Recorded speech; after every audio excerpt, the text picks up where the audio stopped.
everyone. And since we explained the concept of the prophecies and visions concerning the empires of the world and the way in which they will find the Jewish people to be a target of the opposition before the coming of the Mashiach. On the other hand, we do have references in the prophets and a general principle that all prophecies concerning doom and trouble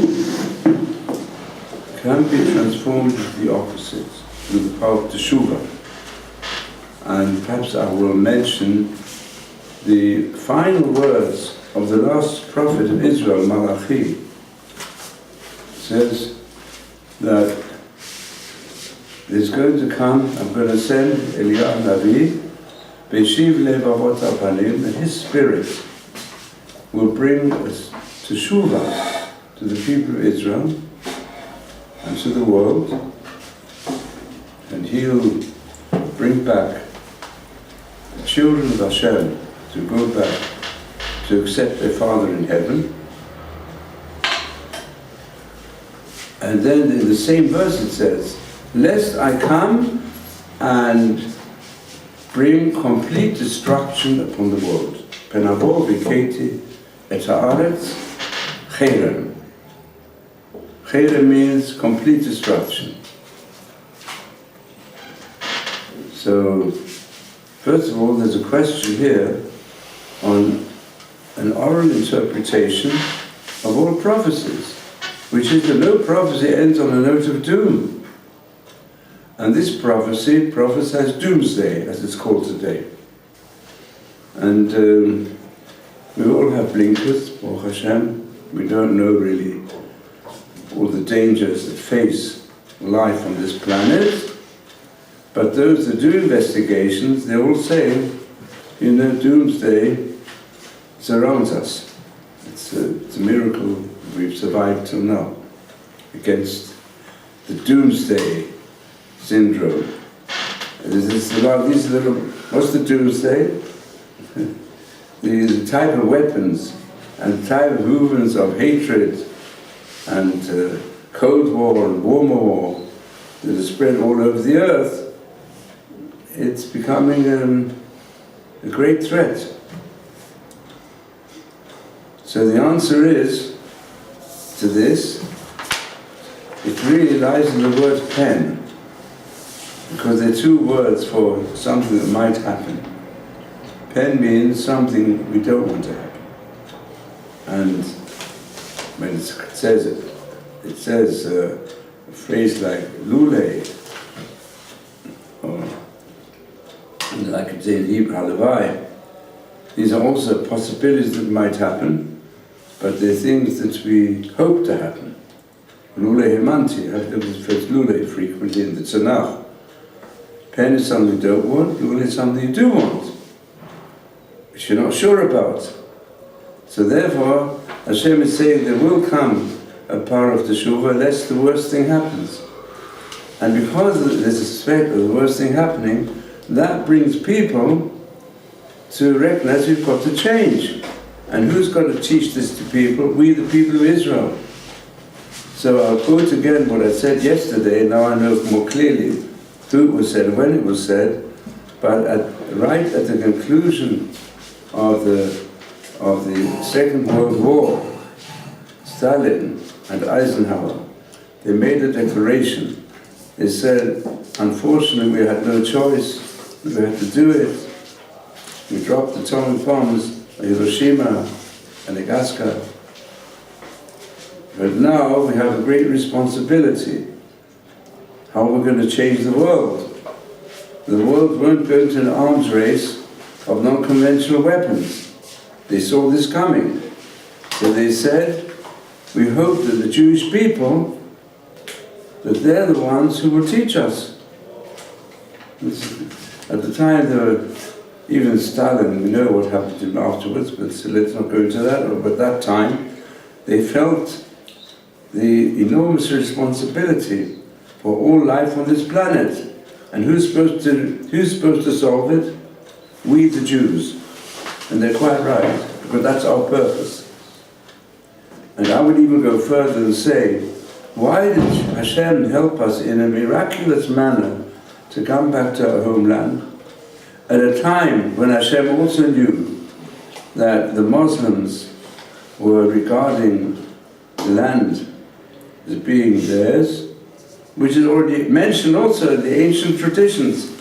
The Ishmael does have a portion in this land, because we have to face the challenge to create peace between all groups of mankind. He wants us to create peace between Muslims and Jews, between Christians and their enemies, between the Western world and the Middle East and Far Eastern threats. So therefore, the Rambam says another great principle. I mean, he crystallized it, it's clear in all the traditions. Any dangers, we can call it negative acts of God, as they call it, acts of God, things that can happen. And also even human efforts to increase warfare, increase hatred. All these things, Hashem has made man the one to look after this world and to make sure this planet will be a Gan Eden. And the only way we have to demonstrate that the only way to do it is by keeping His Torah. His Torah for the Gentiles is also to be brought to the non-Jewish world through the people of Israel. Otherwise, Hashem brought it directly to Noah, directly to Adam. Sparks of it are in each human soul, deep down, but to bring it into a plan to change the world for the better has to come through the people of Israel. And that's what's happened. That's said all the prophets. It has happened. Because the United Nations, which goes back to the League of Nations, which goes back to a group of scholars who produced what's known the concept of international relations, and they introduced international law. Where did they take it from? They took it all from the Bible, they took it all from the Talmud, they took it from the Rambam. That's where they got it from. And that's how it came to the nations of the world. And even now, until then, it's not just coincidence, but this has come through scholarship. On the Bill of the United Nations, it's got quotations from the prophets, what might happen in this world, through the people of Israel, and through Yerushalayim. So we are the ones we've got to face the challenge. And the only way it can be done is through the Torah. And if there's anything to prove it, it's all the efforts that non-Torah people are trying to direct the policy of Israel. And they're not mentioning the name of God anymore. At the beginning they did, and then we were successful. The Balfour Declaration was based upon the respect and the meaningfulness of the words of the prophets for the people of Israel and for mankind. But if we're going to leave aside the name of God, we have to insist all the way through. Change the national anthem. Change the Declaration of Independence. Bring the name of God into what you're doing. And the truth is, how was this a small event that took place recently, which was so eventful and so important? The head commander of the Givati Brigade of the Israeli army, Ofer Winter, he's a religious Jew. And he produced a letter to all those who were going to go to the battle of Tzuk Eitan, who were under him, and he's known as a very good general. He produced a letter beforehand based upon the Bible to all the soldiers. And he permitted also people to come along and get the soldiers put on tefillin. And we had on Sukkot, we had also an army, a very prominent army officer, Gevarab, who's got even an organization, Panim, to go and introduce religious concepts into the army. And some ways able to do it, in certain ways. This Ofer Winter is a hero. And we had here, so in the government, They objected. They said, how do you allow an officer of the army to go and indoctrinate soldiers with religion? So his response was, the people who are against this, they've never been in battle, and it's true. They've never faced a battle. The main spokesman against all this, they were people who don't know what fighting means when you face threats of death, and how faith in Hashem helps. And the truth is, everyone has said this. There was a prime minister in the time of what is known as the earthquake, following the miracle war, named the Yom Kippur War, where almost 3,000 soldiers were killed, something like that. It was a very terrible situation.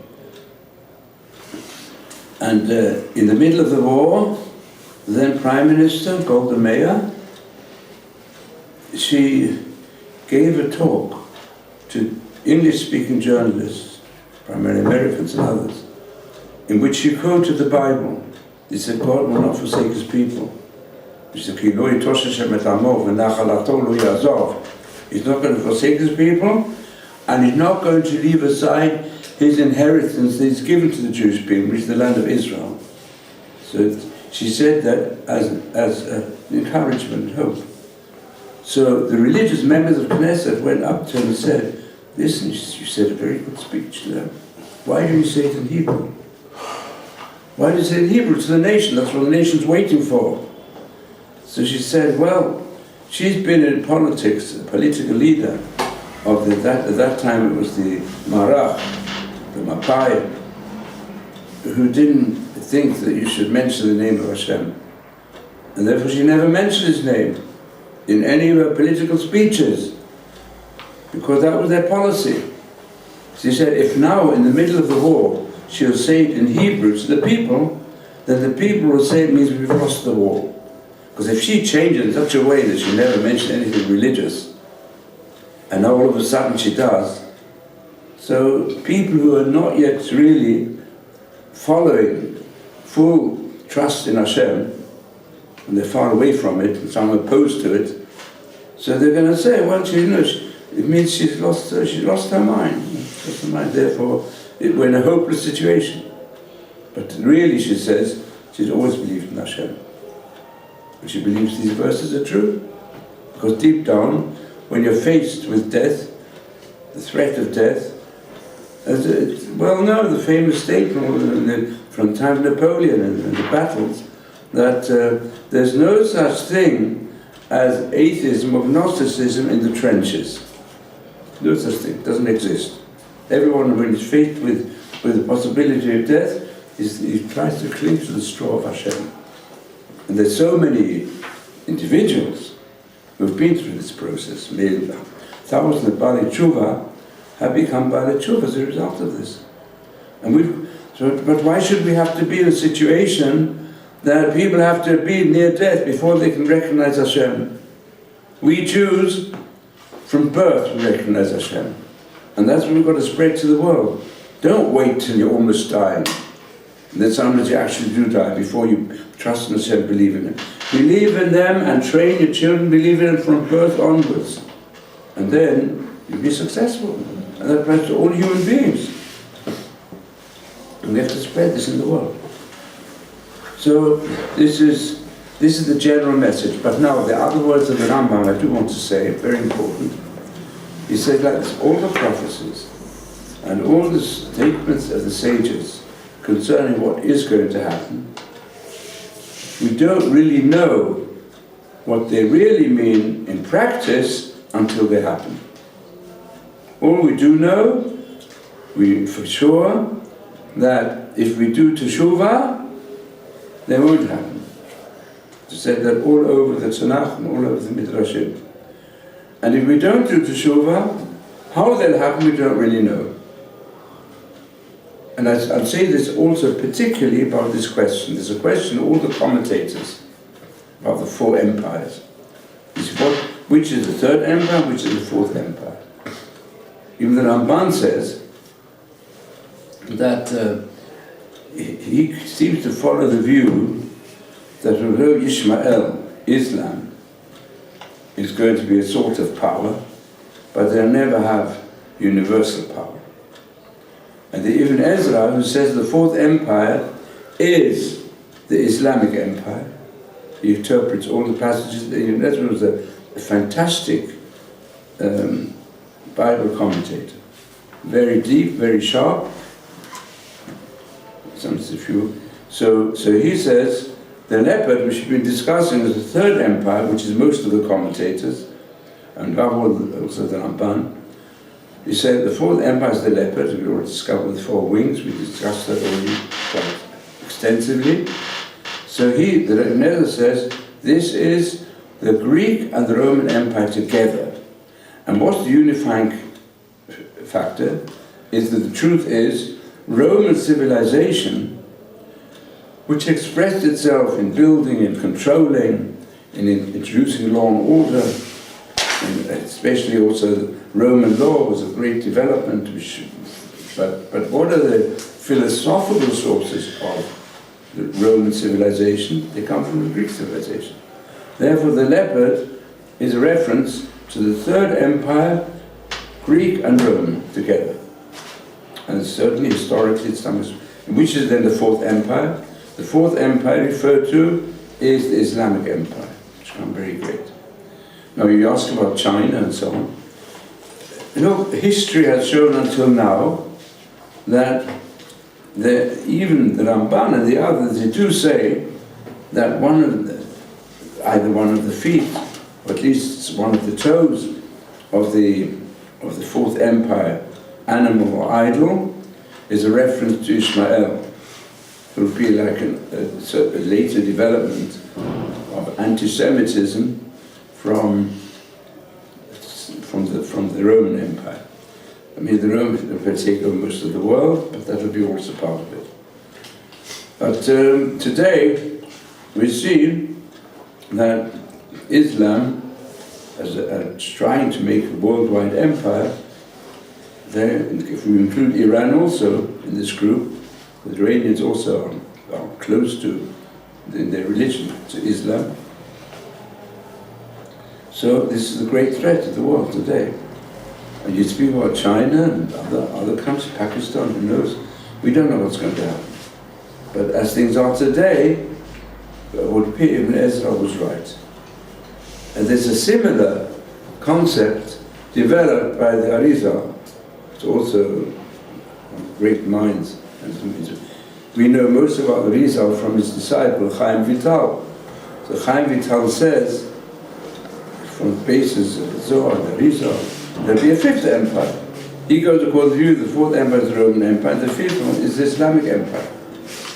And the Rambam himself doesn't go into this into too many areas, but he does explain passages in the prophets and in Tehillim, following the trend that in certain ways the power of Ishmael and Islam will be more anti-Semitic and cruel than even the Roman Empire.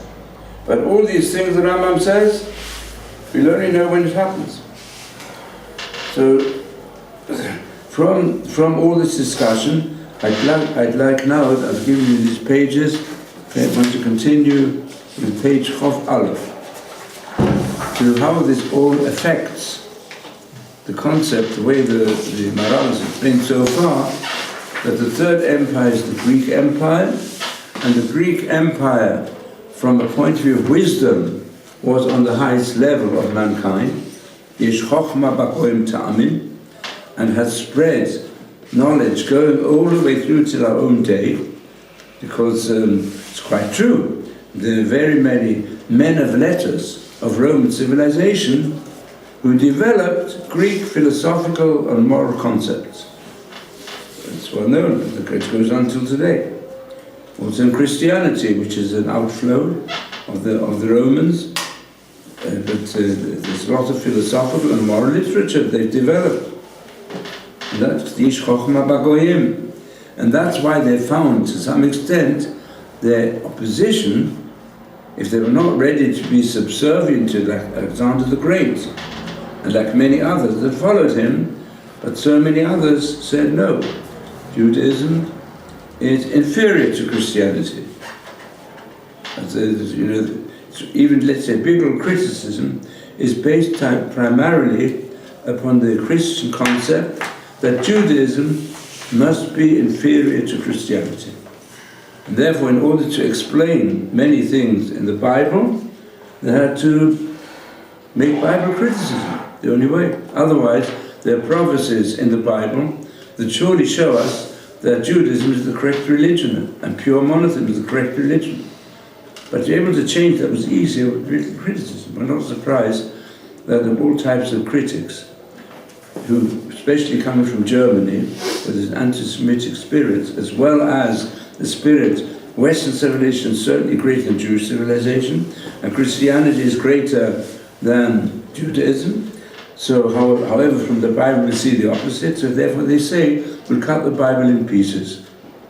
And the decimation of the Bible in pieces was also a method of afterwards trying to decimate the body of the Jewish people and kill them. He says, there was a Jewish scholar who said, quite rightly, who knew the Christian biblicalism, there's such thing as higher biblicalism. Higher biblicalism, he says, is higher anti-Semitism. That's what's true. Quite true, and that's why it developed greatly in Germany, and it's a great pity that we see that there's so many Jewish assimilated scholars also who go and know very little really about the deeper concepts of the Bible, and they go and give lectures based upon anti-Semitic and negative biblical criticism.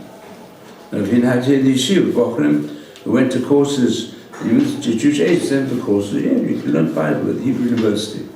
They come here, they come all twisted, they don't hardly know Hebrew, but they already know the documentary theory, which is an artificial, Germanic splitting up of the words of the Bible, the Holy Bible, and splitting it up in such a way to go and transform it.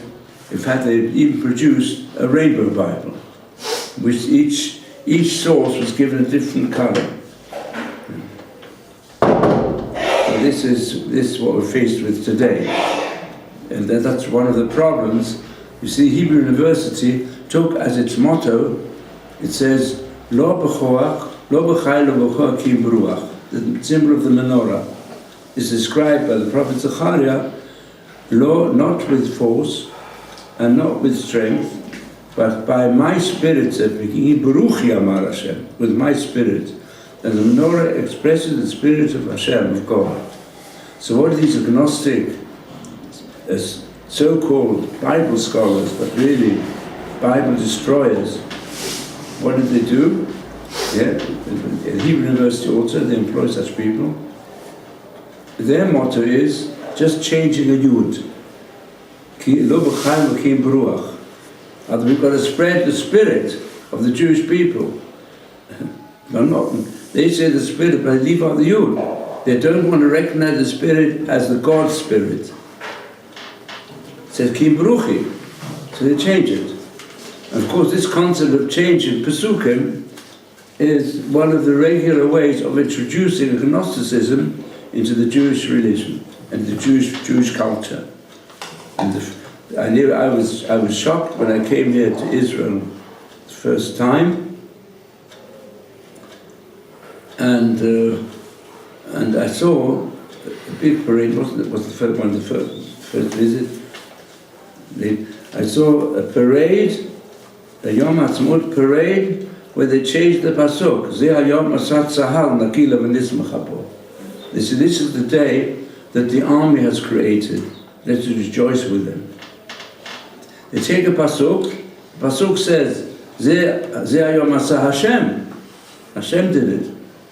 After the 6-day war, the truth is that even those who never mentioned it, Hashem, they all quoted this pasuk. They said it came from Hashem. They couldn't explain it differently. But at that parade, they forgot it. So we've got the point of the menorah, and the point of Hanukkah is Beruchi. It's the concept of the menorah. And that's what I want to go on now here, in the Maral's insights. And I've explained to you before, the Maral is really the basis for deeper Hasidic interpretations, as well as Musa interpretations. So if you look at them, I'd like you to have the text available. I've learned a little bit of Hebrew also. It's nice print, and you can write notes on it, the translation. He says, Malchut Yavan. As we explained, the empire of Ionia, here Yavan today is called Ionia, but that's the same as Yavan. Who Muchan Naged Yisrael, they have an inner power and interest, motivation to oppose Israel. The top line, should pop out of another one. Whoever doesn't have, please take one.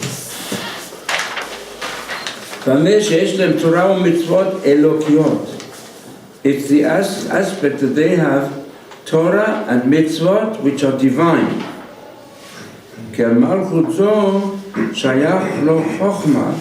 Because attached to Greek civilization, the empire, is the pursuit of wisdom. But only the intelligence of the human being. And one of the greatest philosophers of Greek, which expresses perhaps just in a few words, the essence of the Greek spirit, that man is the measure of all things. If you want to know truth, you have to just analyze the human being, his body and his soul and his mind. But that's only the human mind. But to introduce ha-seichel ha-eloki ha-nifta, but to say that such a thing as a divine power of intelligence, which is absolute. Nifta means it's separate. Some people would call it a transcendental existence of God. This concept of Nifdal is connected with, let's say there are two basic concepts of God's existence.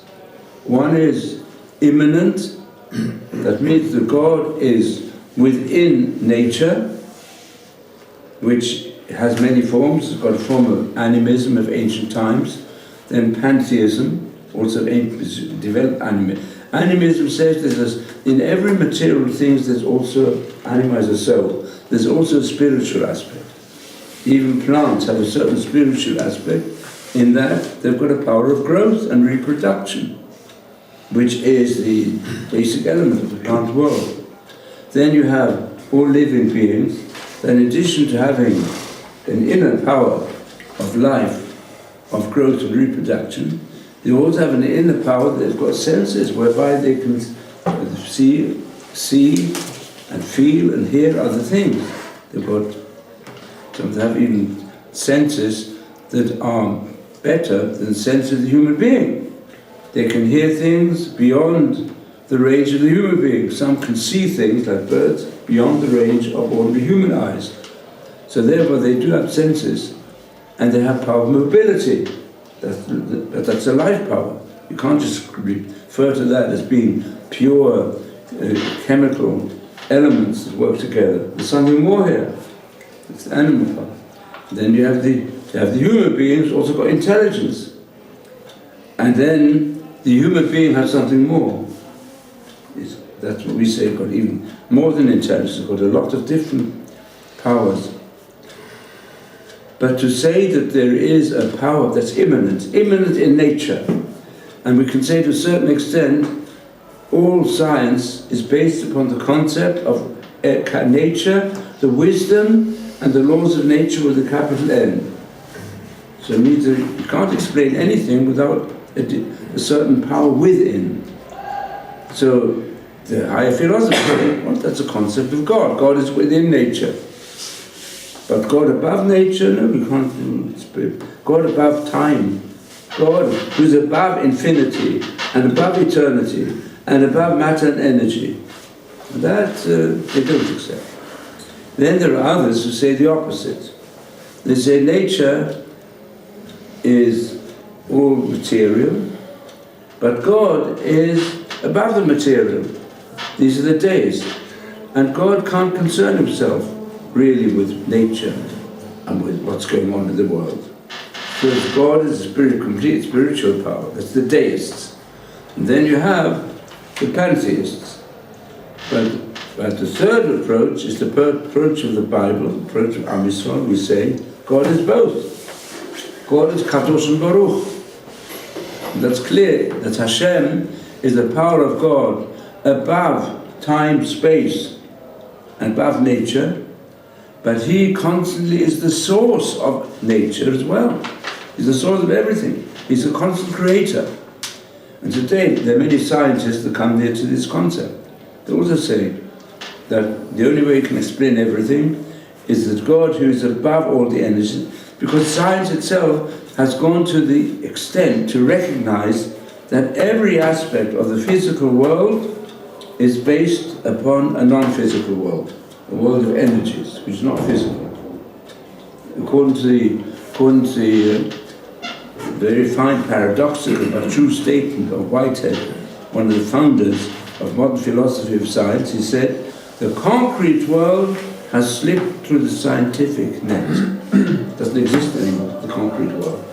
Because from the point of view of the scientific world, we know that science shows us that what we think is stationary is moving fast. What we think is solid matter, like the table, it's not. It's just energy. Just like it appears as though we're sitting still in this room, it's not true. We're moving at an enormous pace, but we just don't feel it. That's how it's working.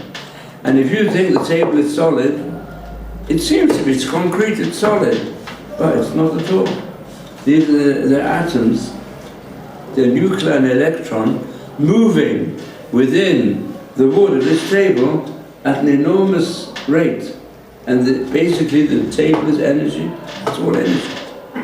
So therefore, the science is coming near to the concept, which is referred to in traditional Torah literature as Hashem Sovev Kol Almin or Mamale Kol Almin. He surrounds and is beyond all the worlds that exist that we can have a concept of, all the different types of existence. He fills them all, because he's the source of their existence, but he's also beyond all of them. At the same time, that's what the Maral refers as Seichel HaNivdal. It's separate from the world. It's referred to on a deeper level. When we refer to Hashem, we say to him, we say, Hashem is Kadosh Baruch. Baruch Hashem Imkom. First we say Kadosh Kadosh. Kadosh means to be separate. Hashem is separate above the world, above the human world of time, space and matter, above everything human being knows. Hashem is above them, Kadosh. But it's also Baruch Hashem, He's blessed. He's blessed, that means we can see Hashem in the world. That's Mamale Kolam. So this is the Maral quote, the Seichel HaEloki HaNivdal. That is the concept of the Torah. The divine Torah tells us from Hashem Himself how we should direct the world. The Seichel HaNivdal Loma, V'chen El Beit HaMikdash. Now the Beit HaMikdash, the whole concept of Beit HaMikdash is that it represents in the material world also the non-material world. When we say the Holy of Holies, where there was the Aron HaKodesh, represents the highest level of the inner connection which the human mind can have with God, who is Holy of Holies, who's above everything else, above the material world. So Beit HaMikdash, where we bring offerings to Hashem, which the human being is there with his animal nature to offer his animal nature to Hashem. As Yesh Lomar El Kedusha, it's got the concept of Kedusha, which is the level beyond man. So the Greeks find in the Beit HaMikdash their greatest opponent. In contrast to Alexander the Great, who when the high priest gave even his priestly garments, and he knew he was the one who brings offerings in the Beit HaMikdash, he prostrated himself in front of him.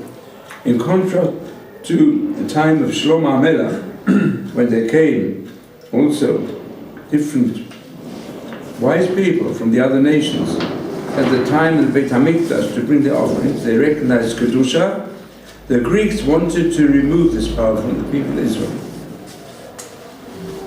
Ki HaTorah o Beit HaMikdash im shtei madregot zu al zu.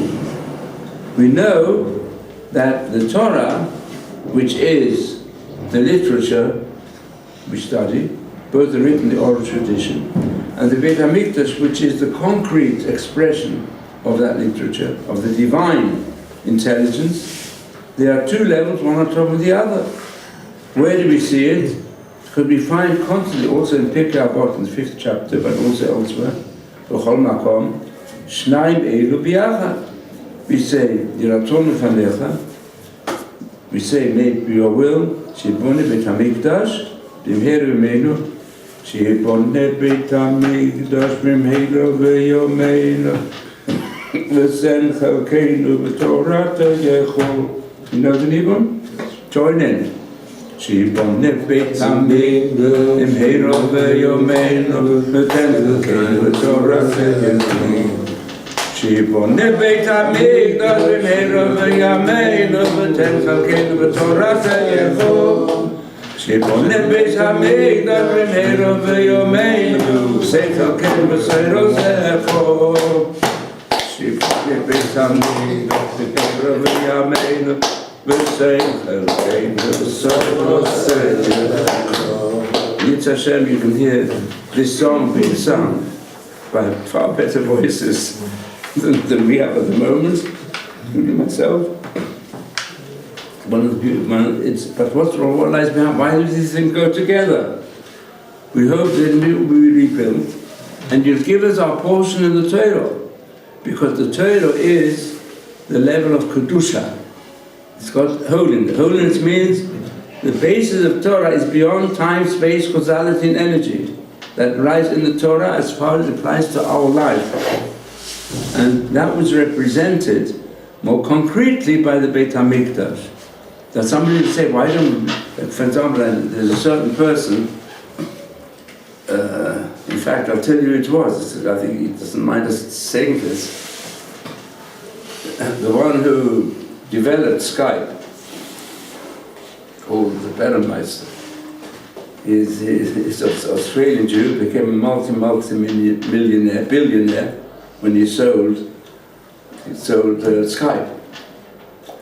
And he had the idea, he wanted to build the Beit HaMikdash.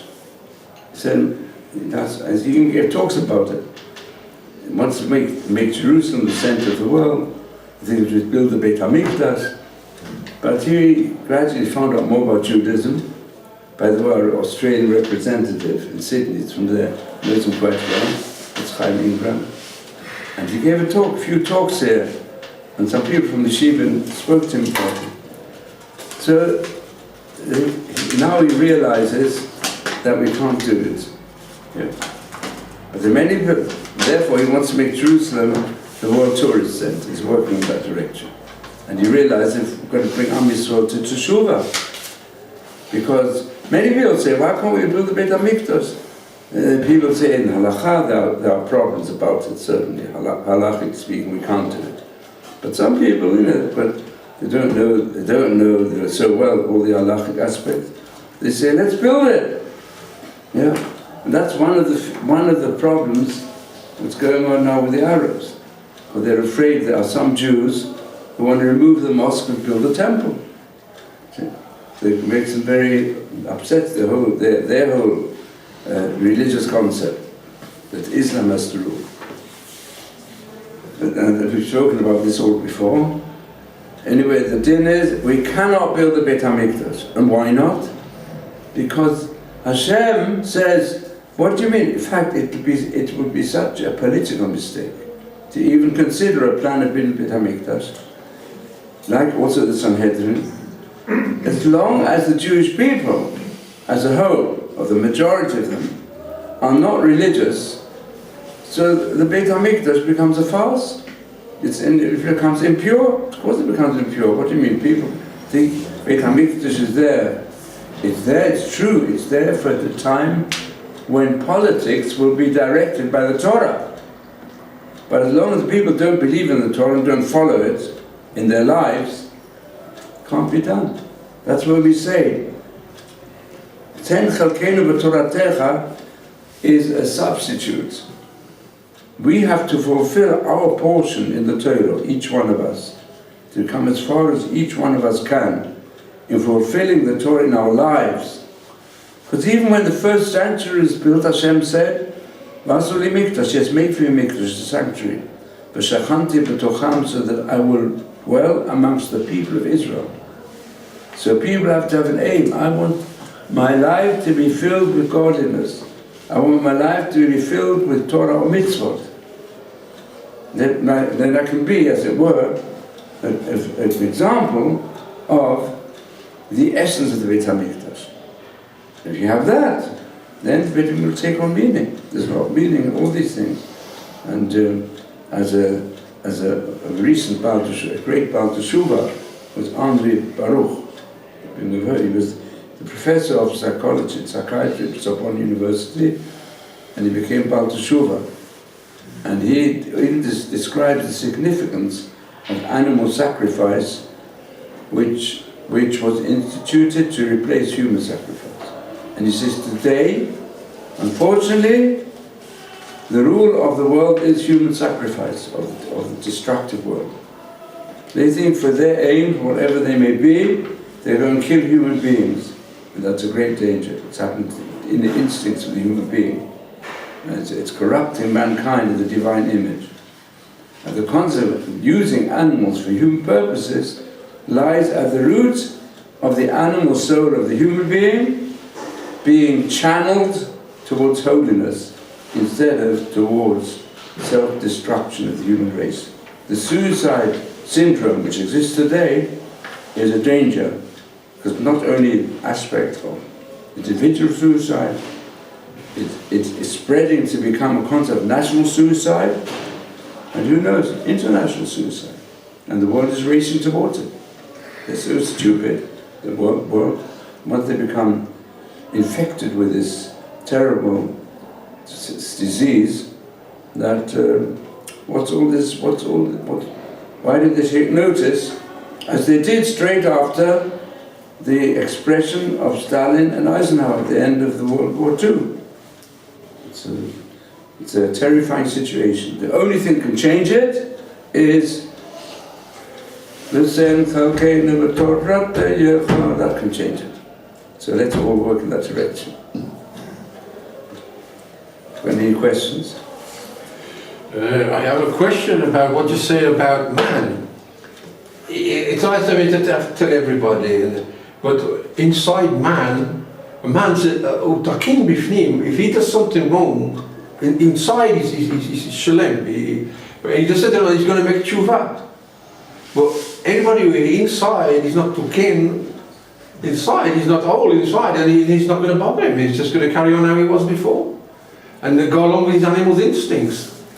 So we believe that ultimately every human being is created in the divine image. And certainly the Jews, not only created in the divine image, but we have this cultural tradition of developing our lives to feel that we're in the divine image. And it does exist in the soul of the Jewish people strongly, but we have to develop it. We don't do enough. I mean, we're coming near now to the Shloshim of what happened on our street. So it's written in the prophets as well, by the first temple, by the second temple, that Hashem brought punishment upon some of the big saints.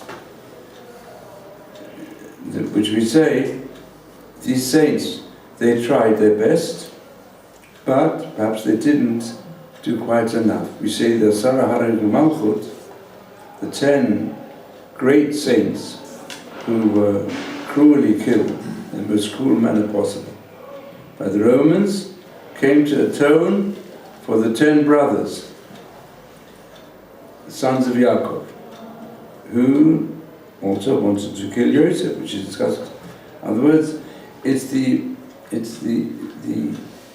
spirit of egoism at various levels, which is too strong amongst the people of Israel and often causes disputes which are not for the sake of heaven. And so Hashem takes the biggest saints, so the rest of the people will take notice, as took place at the consecration of the first sanctuary. 2 sons of Aaron were killed from a divine death.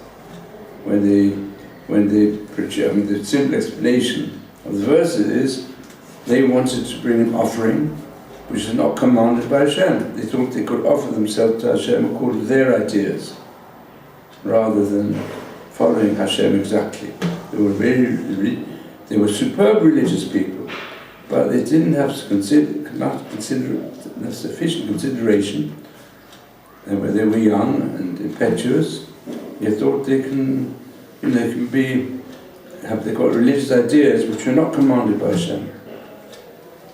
So that's one aspect. The other aspect is to be Krovaya Kadesh. Hashem said, those who are near to me, I'll be sanctified. Those that are near to me, like Moshe Rabbeinu, was also punished terribly. For him, it was a terrible punishment. He couldn't go into Eretz Israel. All the time he's talking about, let's reach this land. It's a beautiful land. He wasn't allowed in, because of a small aspect, not doing enough Kiddush Hashem. So we see Hashem expects from the greater a person is, the more he expects from him. And certainly Hashem says today you see in fact. Today you see what can be done if you're really outgoing and you learn enough that you can teach others and you do your best to be makar of others. I've seen it. It doesn't matter where a person is.